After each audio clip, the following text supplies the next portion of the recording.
Echinocereus vierechi variété Moricali. Cette plante est sans aiguillon. Cette mutation, on la retrouve sur une dizaine d'espèces de cactacées.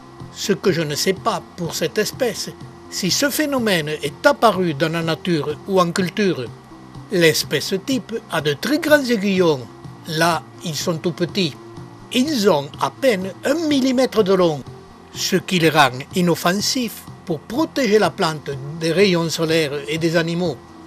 Dans ces conditions, si cette mutation apparaît dans la nature, ces espèces sans aiguillon ne résistent pas longtemps et disparaissent rapidement. Ce n'est pas le cas en culture, elle a été très diffusée. Sa multiplication par bouturage étant très facile.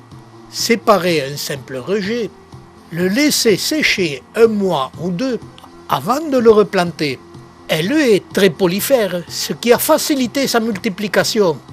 En plus, elle nous permet d'observer facilement la particularité qui est unique chez les cactacées et qui ne se produit que sur le genre Echinocereus. Sur la plupart des cactacées, hormis les mammillaires, les aréoles et les boutons de fleurs apparaissent à la base des aiguillons.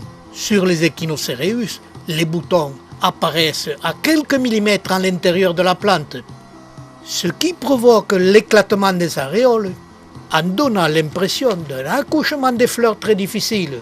Cette particularité n'empêche pas l'Echinocereus vierechi variété Moricali de produire chaque année une grande quantité de boutons. Ces boutons de fleurs ont eux gardé la spination de l'espèce type vierechi. Cette floraison abondante se produit chez nous au mois de mai et juin. Et comme tous les Echinocereus, cette espèce a des fleurs très grandes et très colorées. Ces fleurs sont très lumineuses et particulières avec leurs pistils très verts.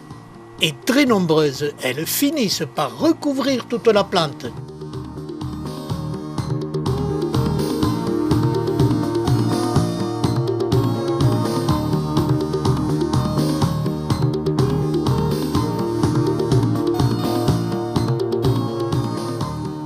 Les fleurs finissent par faner. Malheureusement, je n'ai jamais obtenu des fruits.